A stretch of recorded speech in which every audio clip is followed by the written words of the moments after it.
يا الله، بسم الله والحمد لله والصلاة والسلام على سيدنا رسول الله وعلى آله وصحبه ومن والاه. السلام عليكم ورحمة الله وبركاته. حياكم الله جميعا أيها الإخوة والأخوات.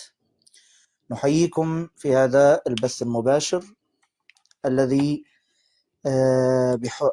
بعنوان محاضرة: كيف نستقبل شهر رمضان، وكيف نستغل ونستثمر أوقاتنا في هذا الشهر الكريم.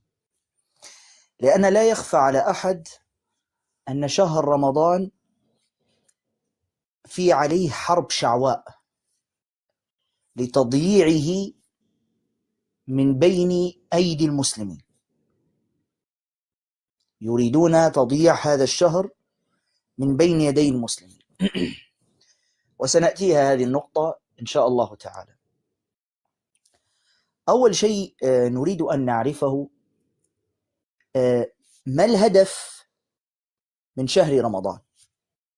الهدف الأساسي من شهر رمضان ما هو؟ هل الشعور بالفقراء، الإحساس بالصيام وهذا الكلام؟ هذه اجتهادات يقولها البعض، لكن العلة الأساسية مذكورة في القرآن الكريم. العلة من الصيام مذكورة في القرآن. قال تعالى: يا أيها الذين آمنوا كتب عليكم الصيام كما كتب على الذين من قبلكم. العلة لعلكم تتقون. إذن العلة من شهر رمضان، الهدف من شهر رمضان تحقيق التقوى. ففي الواقع أنت لو انتهى شهر رمضان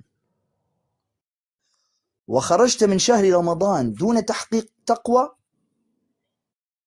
فاعلم أنك قد أضعت شهر رمضان. ترى يا إخواننا، شهر رمضان مهم جدا. الصحابة كانوا يدعون بأن يبلغهم الله عز وجل شهر رمضان قبل مجيئه ب6 أشهر. كانوا يقولون: اللهم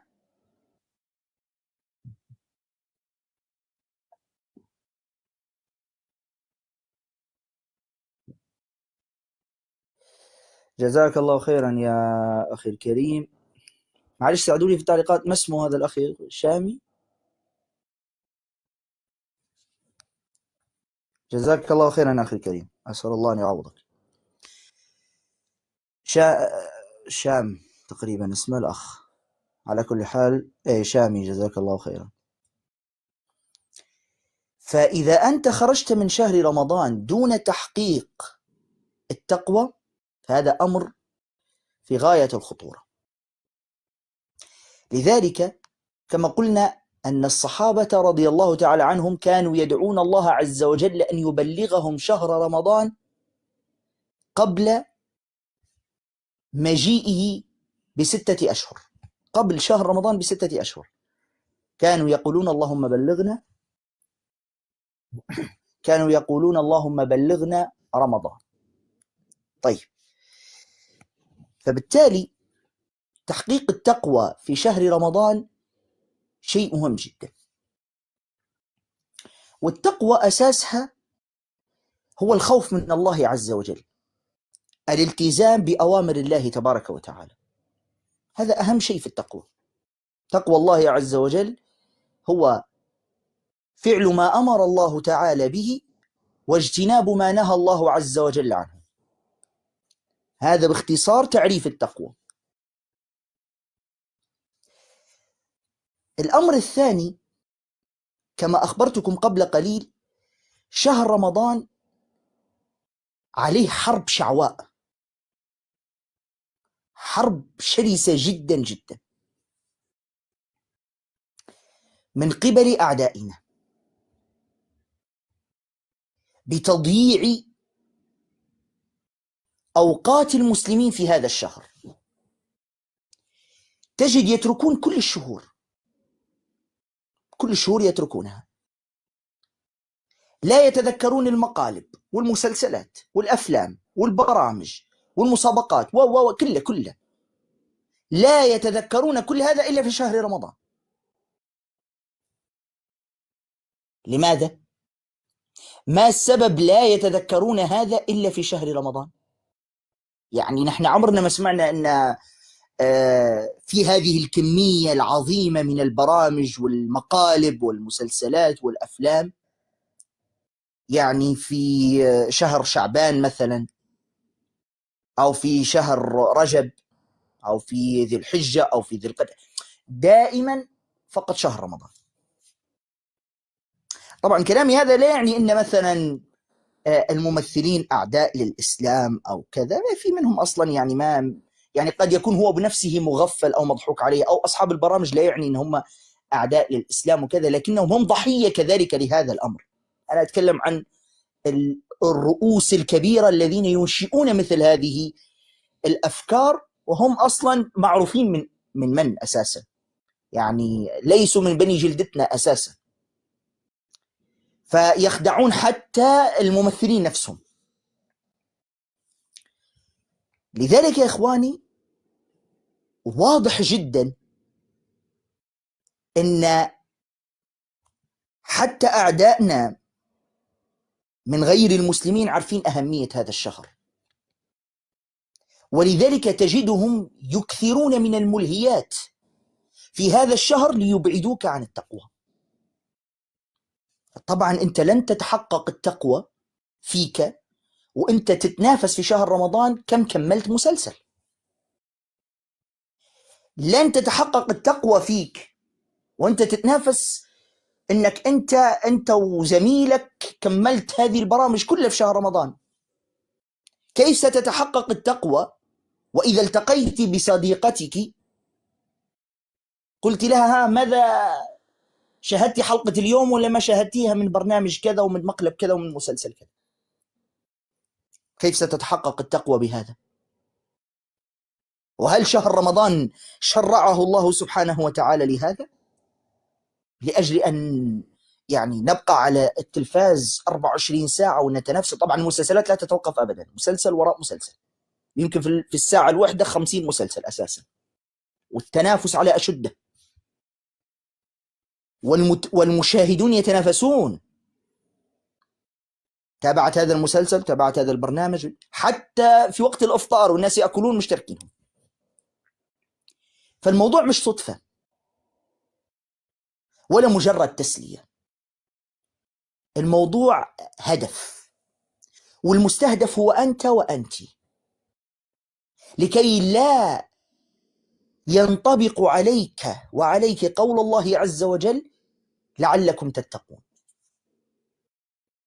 هم عارفين أن هذا الشهر فيه ليلة خير من 1000 شهر، وعارفين هذا الشهر فيه 10 ليالي من أعظم الليالي، وعارفين أن القيام في هذا الشهر أمره عظيم، ونتيجته غفر ما تقدم من ذنبك، لأن النبي صلى الله عليه وسلم يقول من قام رمضان إيمانا واحتسابا غفر له ما تقدم من ذنبه.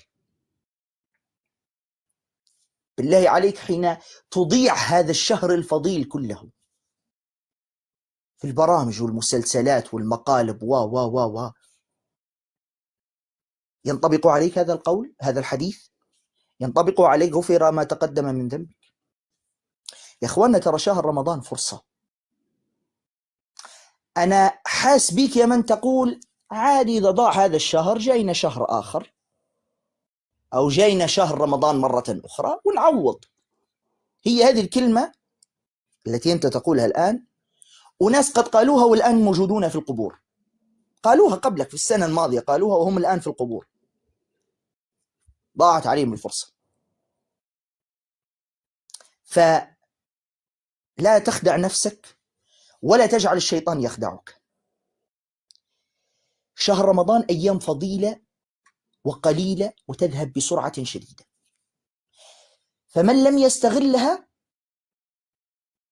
يستغلها ضيع نفسه. فلذلك يعني موضوع البرامج والمسلسلات والأفلام هذا يلغى مفروض في شهر رمضان، يلغى من جدولك أساسا. أصلا من غير أن هذه مضيعة للوقت، أساسا هي في داخلها معاصي وذنوب أصلا في شهر رمضان ولا في غير شهر رمضان.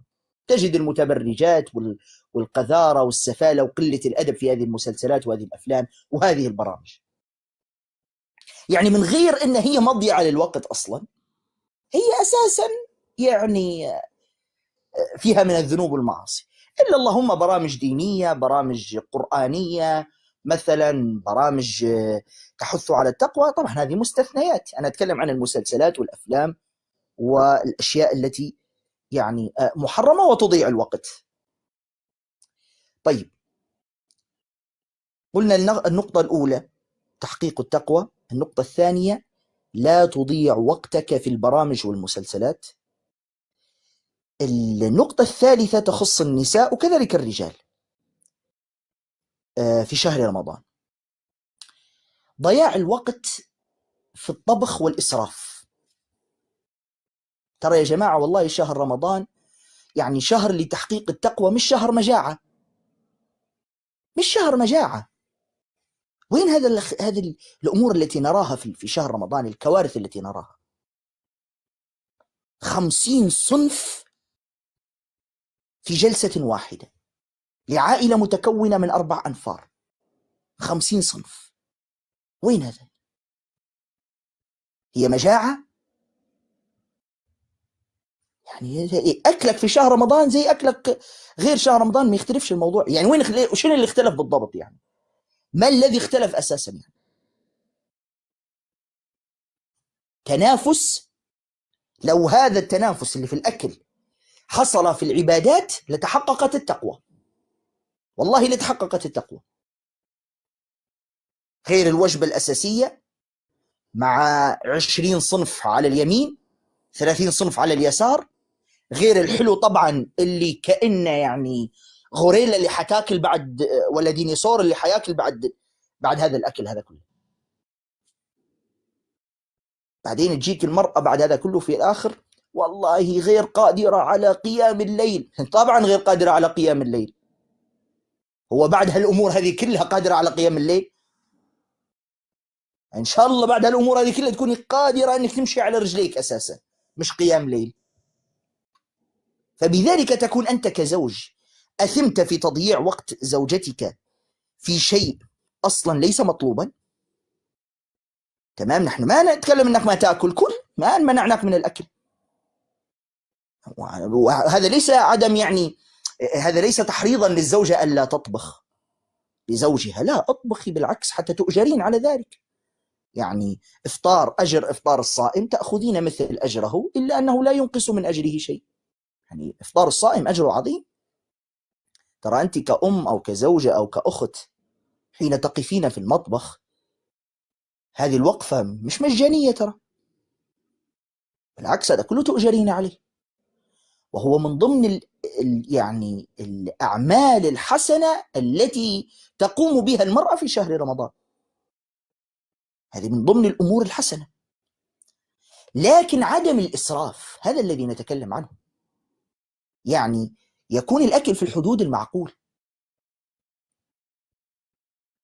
وبعدين يجيك في الآخر يقول لك أنا والله أريد أن أشعر بالفقراء.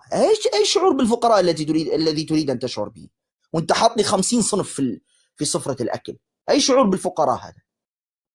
شكرا، لا نريدك أن تشعر بالفقراء، خلي شعورك لنفسك. حاط لي 50 صنف ولا 60 صنف ويقول لي شعور بالفقراء.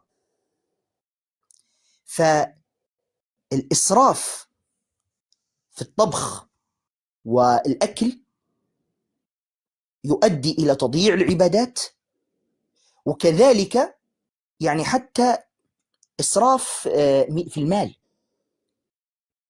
تعامل مع شهر رمضان كأي يوم في حياتك من ناحية الأكل والشرب، زي ما تذهب تخرج تأتي بمصروف بيتك نفس الشيء.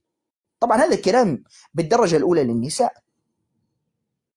بطلوا لنا العادات المنافسات هذه اللي كأن شهر رمضان تتعاملن معه على أنه شهر المجاعة، مش شهر لتحقيق التقوى. تخرج تجيب لك 50,000 كيس. ليش هذا كله؟ الأكل في شهر رمضان لا يختلف عن خارج شهر رمضان، نفس الشيء. بالعكس هذا فيه يعني تضييق على الزوج، فيه من الإسراف ما فيه. وانت في الأخير يعني هذا الأكل الذي يعني تطبخينه، ولا أريد أن أقول أن معظمهم أصلا يعني يرمى في القمامة وتأخذين إثما على ذلك، فلماذا كل هذا؟ وتتسببين في عدم قدرتك على القليل، من واقفة طول النهار واقفة في المطبخ، حط الصنف هذا وافعل هذا الصنف هذا والصنف ذاك، وتأتي في آخر الليل غير قادرة على قيام الليل، ولا قادرة حتى على حمل المصحف.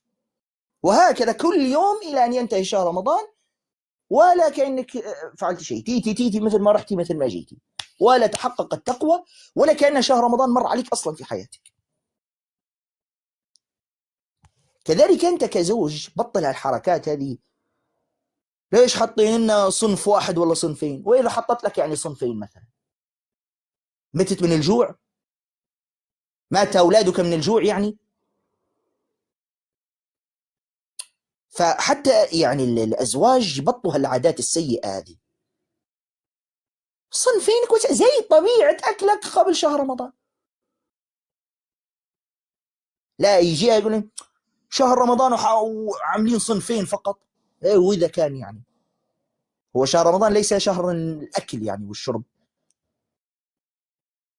ثم بعد ذلك أنت كزوج حين تكثر من الأكل تقول والله غير قادر على الذهاب إلى صلاة التراويح. طبعا غير قادر على الذهاب. ثم تكثر من الأكل إلى أن تقرفنا في صلاة التراويح بدون ذكر تفاصيل يعني. وهذا منهي عنه بالمناسبة. منهي عنه إنك أنت تأكل أكلا يؤذي في الصلاة بعد ذلك. طيب وصلنا في نقطة ضياع الوقت في الطبخ والإسراف.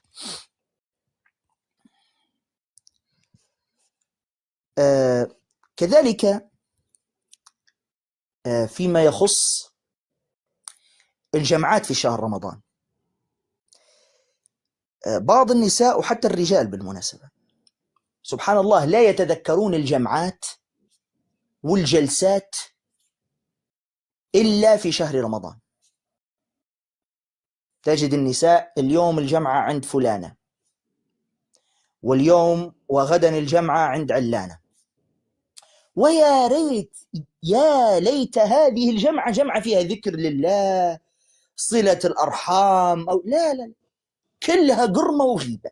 ما فيش. سمعتي فلانة طلقت أمس، سمعتي فلانة تزوجت امبارح، شفتي فلانة ماذا قالت لزوجها، شفت فلان ماذا قال كلها قرمة وغيبة. يا ريت حتى مجالس فيها خير أو مجالس فيها ذكر لله عز وجل. فالمجالس هذه أولا يقلل منها في مثل هذا الشهر الفضيل. لماذا يقلل منها؟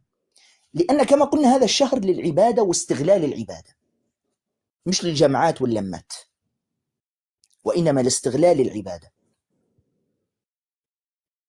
فعندك والله يعني أيام أخرى، وعندك شهور أخرى، وعندك شهور أخرى تجتمعين فيها مع يعني صديقاتك هذه، أو أنت تجتمع، إلا إذا كانت هذه الجلسة للذكر أو للحث على الطاعة وللتشجيع على صلة الأرحام، ما فيش مشكلة.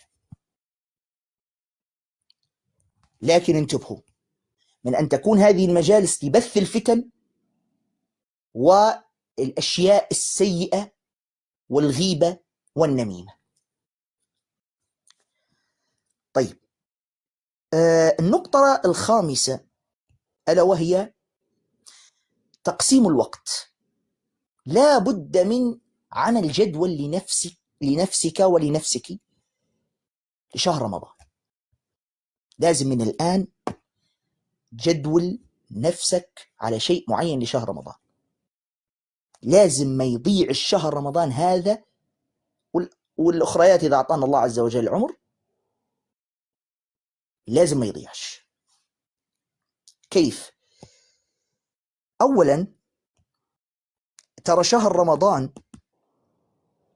أغلب أجره في الليل وليس في النهار، ليكن في علمكم، لأن أهم شيء في شهر رمضان بعد الصيام هو قيام الليل، فأجره في الليل أكثر من النهار. فلازم هذا الليل عندك، الليل هذا لازم تقسمه للقيام ولقراءة القرآن. لا يعني هذا أن النهار ليس مهما، لكن أنا أقول إن معروف يعني شهر رمضان أجره في الليل مضاعف أكثر من النهار، لأن أساس شهر رمضان هو قيام الليل، وقيام الليل في النهار وفي الليل وليس في النهار. فإذا أول شيء يعني حاول قدر الإمكان أنك تقلل من النوم في شهر رمضان، حاول قدر الإمكان تقلل من النوم. الأمر الثاني من ضمن جدولك لا بد من الإكثار من قراءة القرآن الكريم، ولأن الشيطان سيلهيك. طبعا سنأتي لنقطة الشياطين تصفت في شهر رمضان وكذا سنأتيها، لأن الشياطين قد تلهيك في شهر رمضان، تمام؟ لذلك لابد من عمل هذا الجدول.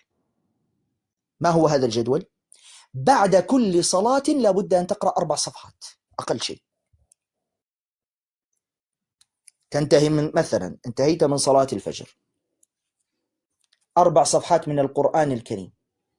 هذا أمر جدول محسوم لا يزاحمك فيه أحد. 4 صفحات مش هتاخذ منك 4 دقائق، كل صفحة دقيقة.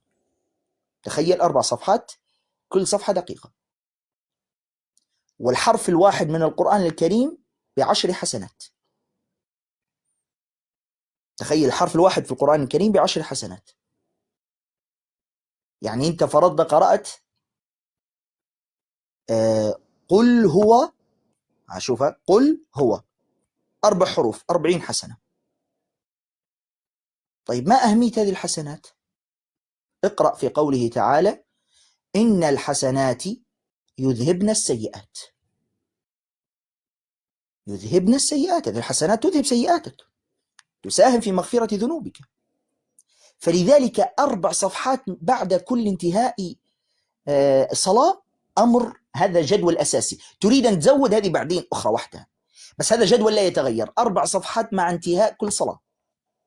صليت الفجر 4 صفحات، انتهيت من صلاة الظهر 4 صفحات، انتهيت من صلاة العصر 4 صفحات، انتهيت من صلاة المغرب 4 صفحات، انتهيت من صلاة العشاء، الوقت اللي ما بين العشاء والتراويح تقرأ فيه 4 صفحات. خليني من قراءة الإمام وصلاة التراويح هذه وحدها، أنت نفسك لازم تقرأ، ما تكتفي بالاستماع إلى الإمام وخلاص، لا، أنت كذلك لابد أن تسمع، لابد أن تسمع وتقرأ. طيب هذا جدول أساسي، لأن شهر رمضان هو شهر القرآن أصلا، هو الشهر الذي أنزل فيه القرآن، فهو أساسا شهر القرآن، شهر رمضان الذي أنزل فيه القرآن.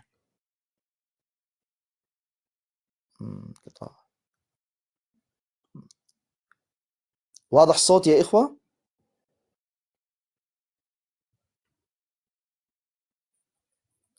فشهر رمضان هو شهر القرآن، فلا بد من قراءة القرآن الكريم في شهر رمضان، لأنه هو الأساس أصلا.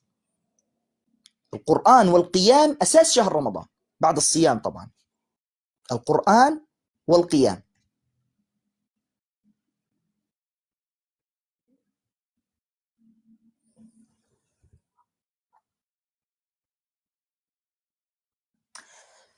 هل سماع القرآن خلال النهار نفس الإجابة؟ ما فهمت صراحة، بس لا، هو السماع له أجر، فيه أجر لا شك، لكن القراءة أجرها أعظم طبعا. قراءة أجرها أعظم، لكن حتى سماع القرآن الكريم فيه أجر. طيب، فبالتالي هذا جدول أساسي يا أخواننا، موضوع قراءة القرآن الكريم. لا يلهيك شيء أنك بعد ما تنتهي من الصلاة قراءة 4 صفحات، لا بد أن لا يلهيك هذا. تمام؟ طيب، النقطة الثانية تدبر القرآن الكريم. طبعا إن التدبر أنا ماني مطالبك إنك أنت يعني أنت اللي تعصر مخك وتتدبر وكذا، مع ضغوطات شهر رمضان وكذا صعب الموضوع. لذلك حمل كتاب أو اشتريه، اسمه القرآن تدبر وعمل. اسم الكتاب القرآن تدبر وعمل، موجود في كل المكاتب تقريبا، ومتوفر كذلك ومتوفر PDF على يعني وسائل التواصل. هذا الكتاب ببساطة شديدة خصص نصف ساعة من وقتك في شهر رمضان واقرأ هذا الكتاب. كل مرة تدبر 5 صفحات 6 صفحات، هم يعني التدبر موجود داخل هذا الكتاب. تمام؟ طبعا بالنسبة لقراءة القرآن الكريم سواء من الهاتف، من اللابتوب، من الآيباد، من القرآن، من المصحف، هو نفس الأجر، بس الأعظم أنك تمسك يعني من الناحية الروحانية أنك تمسك المصحف، لكن كأجر قراءة نفس الأجر ما اختلفش. حتى لو ما مسكت أي شيء وقرأت من رأسك الأجر ثابت كما هو، الحرف ب10 حسنات. طيب، هذا جانب. اسم الكتاب القرآن تدبر وعمل. نعمل حتى تسجيل شاشة يا إخوة عشان تحفظوا الكتاب. هوريكم غلاف الكتاب إن شاء الله.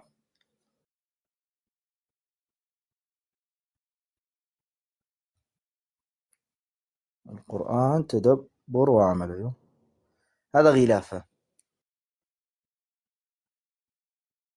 مهم جدا هذا الكتاب صراحة، للتدبر مهم جدا.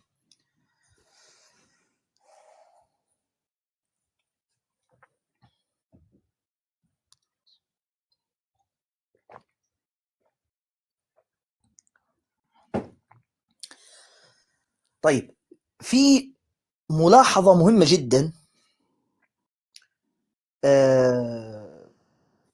من الأخطاء التي تحدث يعني من النساء في شهر رمضان. الخطأ هذا هو صراحة مزاحمة الرجال في صلاة التراويح. هنا في تعقيب مهم جدا على هذه القضية. أولا، صلاة المرأة في بيتها هو الأفضل. وجودك في الغرفة، خلوة مع الله عز وجل، مصحفك أمامك، تقرأين، تتدبرين، تصلين قيام الليل، أنت أجرك مثل الذي يذهب إلى المسجد، ليس مفروضا عليك هذا. يعني ليس هنالك داع من مزاحمة الرجال في المساجد. تمام؟ طيب، الملاحظة هنا أن الإشكالية أن في نساء عندها أولاد، فتأتي بأولادها لصلاة التراويح، وقد يكون ابن هذا طفل صغير، فيبدأ في الصراخ والإزعاج للمصلين، وهذا يعني يشوش عليهم خلوتهم مع الله عز وجل وقيامهم. عندك ابن صغير يبكي، طفل، خليك في البيت وصلي في بيتك. هذه نقطة يا أخوات بالله مهمة جدا، نقطة في غاية الأهمية. أنت مش مستعدة للذهاب إلى المسجد في صلاة التراويح، والله صلاتك في البيت أفضل في كل الأحوال. عندك ابن ما عندك ابن، صلاتك في البيت أفضل. لكن بعض النساء تقول لك والله أنا أحب روحانيات المسجد وكذا. تمام، ما فيش مانع، بس إن ما يكونش مثلا عندك ابن مزعج، ابن يبدأ يركض في المسجد ويزعج المصلين، أو الابن الصغير جدا الذي يبكي. كثيرا مثلا، يشوش عليك أنت في صلاتك ويشوش على الناس، قد يحتاج إلى أكل، يريد رضاعة، يريد كذا. ما ينفعش هكذا يا إخوان. يعني نحن للأسف هذه يعني تقريبا عندنا في المسجد كل سنة ننبه على هذه الملاحظة، كل سنة تقريبا وكل يوم ننبه على هذه الملاحظة. لأن عندنا نحن في المسجد مصلى النساء ملتصق يعني بالمصلى الرجال، والإزعاج يعني بشكل رهيب جدا. وهذا يحدث في معظم المساجد بالمناسبة، مش في مسجد ولا اثنين، في غالبية المساجد في شهر رمضان. فأتمنى من الأخوات يعني أن هذا الموضوع تهتم به. عندك ابن صغير كذا، صلي في بيتك، لا تأتين به. فهذه ملاحظة مهمة. طيب، قلت لكم شيء الذي أريد أن أتكلم عنه، موضوع الشياطين في شهر رمضان. بعض الناس يسألون هذا السؤال. نحن على حسب علمنا والمعروف أن الشياطين تصفد في شهر رمضان، فلماذا يوجد معاصي وذنوب في شهر رمضان؟ تعرفون هذا السؤال يسأل كثيرا. وللإجابة على هذا السؤال من ناحيتين. الناحية الأولى، النبي صلى الله عليه وسلم لم يقل أن الشياطين يلغى وجودها في شهر رمضان، لا يوجد حديث هكذا. إنما الحديث الموجود هي أن الشياطين تصفد في شهر رمضان. تصفد يعني تقيد. ومعلوم الشخص أو أي كائن حين يقيد تقلل أعماله لكن لا ينفى وجوده. تقلل أعماله لكن لا ينفى وجوده. فبالتالي الذي قصده النبي صلى الله عليه وسلم أن الشياطين أعمالها في شهر رمضان تقل عن غير شهر رمضان، تقل. وبالفعل هذا شيء مشاهد.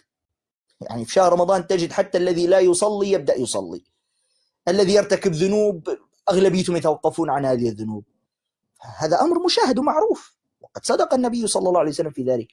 فإذا نفهم قصد النبي صلى الله عليه وسلم أنها تصفد بمعنى يعني تقيد، تقلل أعمالها، وسوسة الشياطين تقل.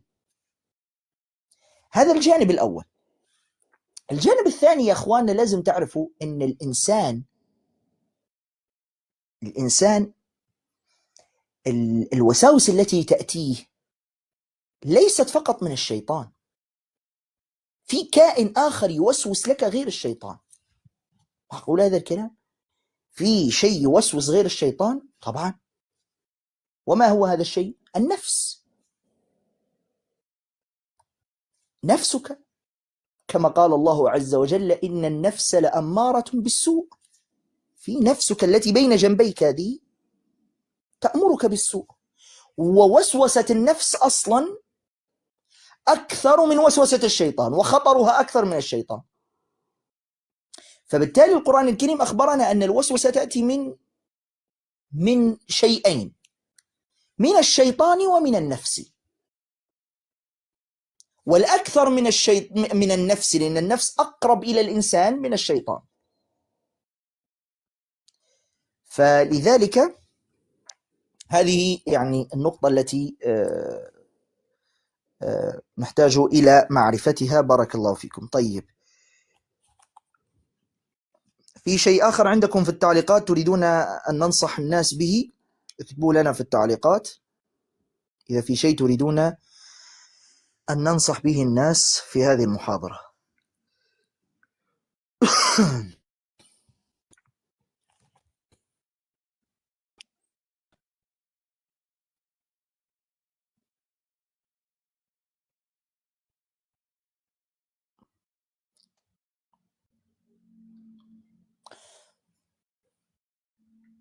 مشاهدة المسلسلات نبهنا عليها في بداية المقالب والمسلسلات وكذا، هذا كله نبهنا عليه في بداية المحاضرة. طبعا هو في الحقيقة يعني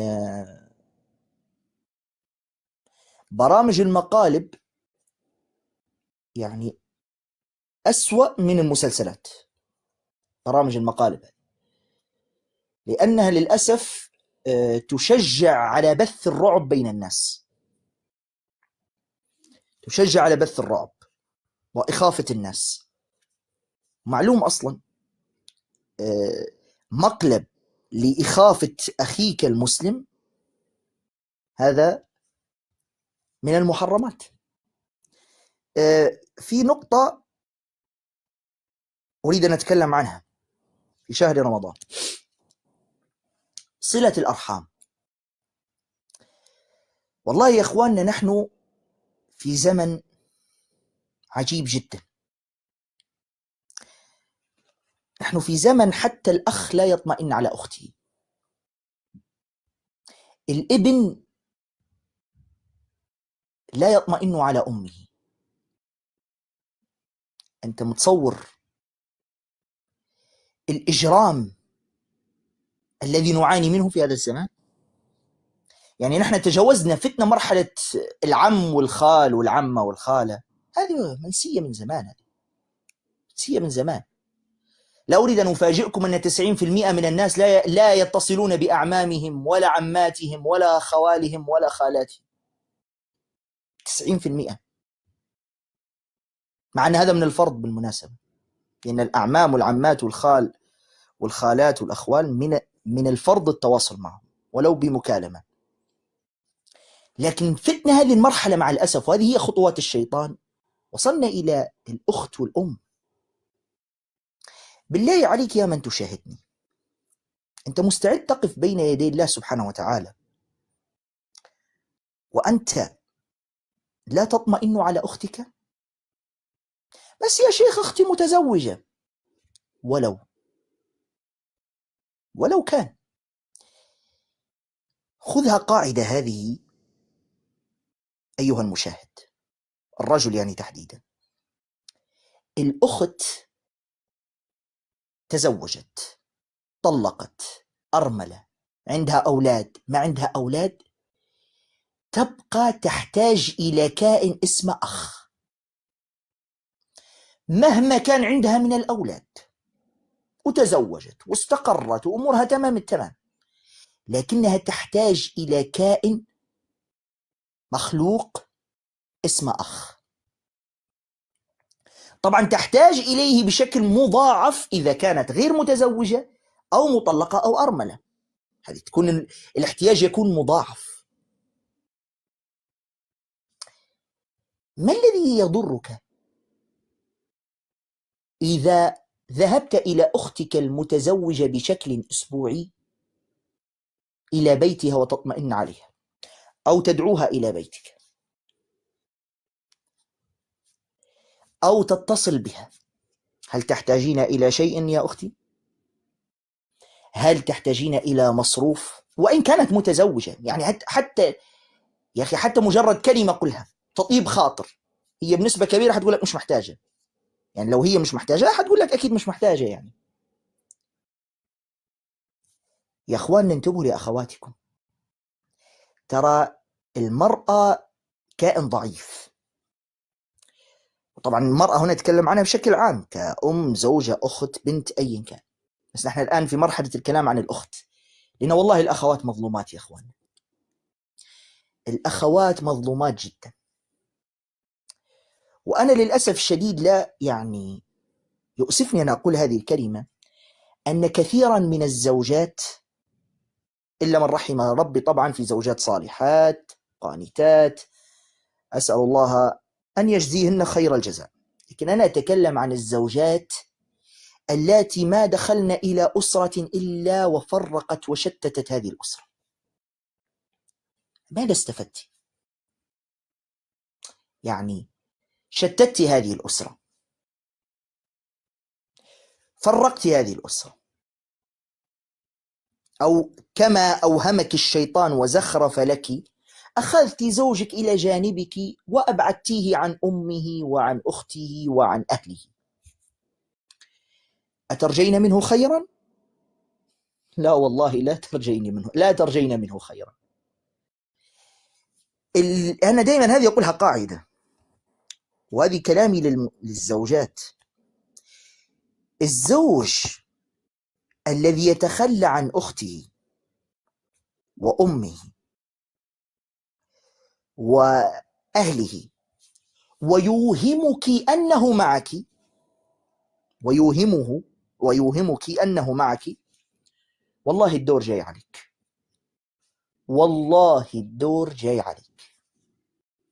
ما فيش خير في أمة اللي جاباته وتعبت عليه وسهرت عليه الليالي، بمجرد أن تزوج تخلى عنها. تريدي أن تقنعيني أنه مش هيتخلى عنك أنت كزوجة؟ وبنسبة كبيرة أصلا هو في داخله لا يحبك أصلا، بس يعني مجاملات ما يظهر لك هذا. والله لا ترجين منه خيرا. اللي يتخلى مع من أكل معه في سفرة واحدة لسنوات طويلة ونشأوا مع بعضهم، اللي هو الأخ والأخت، تخلى عن أخيه وعن أخته، أتظنين أنه سيهتم بك؟ ربما سيهتم بك مؤقتا، وهذا من خداع الشيطان، لكن مرحلة وحتمشي. كذلك الزوجات اللي تسعى إلى التفريق بين الزوج وأهله، أنا أعتبرها هذه امرأة حمقاء جدا، في قمة الحماقة، وليس في قمة الذكاء كما يظن البعض أن هي استطاعت أن تجر زوجها وكذا. في قمة الحماقة. لماذا؟ لأن هذه مغفلة تظن نفسها أنها مش هتنشئ عائلة.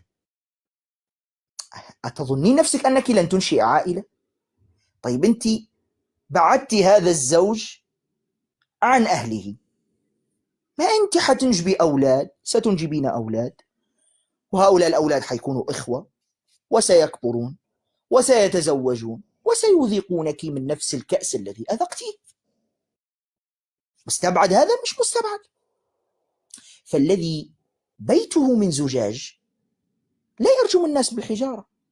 أنت بيتك عبارة عن زجاج، تروح ترمي الجيران بالحجارة، لأنه هو حيرد لك بالحجارة يكسر لك زجاج بيتك كذلك. فأنت مهدد كذلك أن زجاج بيتك ينكسر. فبالتالي انتبهوا لهذه النقطة. فالمرأة المؤمنة، خاصة نحن الآن قادمين على شهر فضيل، شهر خير، ونصيحتي للزوجات والجميع، زوجة أخت أيا كان، بس أنا بالدرجة الأولى يعني أستهدف الزوجة صراحة، لأن الجميع يعلم أن البيوت الآن 90% صار المفتاح في يد الزوجة. طيب حتى لو المفتاح مش في يدها، أنت عندك الإمكانيات أنك تغيرين زوجك. النبي صلى الله عليه وسلم وصف المرأة أن هي تذهب لب الرجل الحازم، تذهب لبه وعقله. فأنت عندك المقدرة وعندك الإمكانيات للتغيير. طيب نحن قادمون على شهر رمضان، زوجك لا يكلم أمه، لا يطمئن على أخواته. طبعا إذا كان أنت السبب، فمن الآن قومي وتوبي إلى الله عز وجل أولا، ثم اسعي إلى الصلح. أما إذا كنت لست أنت السبب، فاسعي إلى الصلح، اسعي بكل جهدك، مش مجرد كلمة هكذا. كلم أخواتك، لا، مش مجرد كلمة، اسعي، وأنت تعلمين أن عندك المقدرة على ذلك. ولو يعني خوفتيه ببعض المسائل اللي هو عنده حساسة، والله بمجرد أن تجمعي شمل عائلة، يعني كم من الأجر العظيم الذي ستحصلين عليه. وقادمون على شهر فضيل، شهر الخيرات، وكم من إثم عظيم وكبيرة من كبائر الذنوب حين تفرقين الزوج عن أهله. يا الله، كم من دعوات تأتي عليك، كم من دعوات تأتي عليك، أيتها المسكينة المغفلة اللي بتحرض زوجها ليل نهار. أمك أمك أمك أمك، أختك أختك أختك، نغمة كل يوم. ماذا استفدت؟ والله إنك يعني تحملين إثما عظيما بذلك، فكونوا سببا في جمع الشتات لا في التفريق. اهتموا بأخواتكم، اطمئنوا على أعمامكم، اطمئنوا على عماتكم، على أخوات، على خالاتكم، على أخوالكم، صلوا أرحامكم. وإن تأذيتم فإنكم تؤجرون بصلتكم لهم. ستقول لي والله أنا أتصل لكنهم لا يردون. أديت ما عليك. مثلا ألو، اتصال بعمي، ما ردش، خلاص أنت أديت ما عليك، وكتبت إن شاء الله بأنك صلت رحمك. إذا هو متعمد في عدم الرد هو الآثم.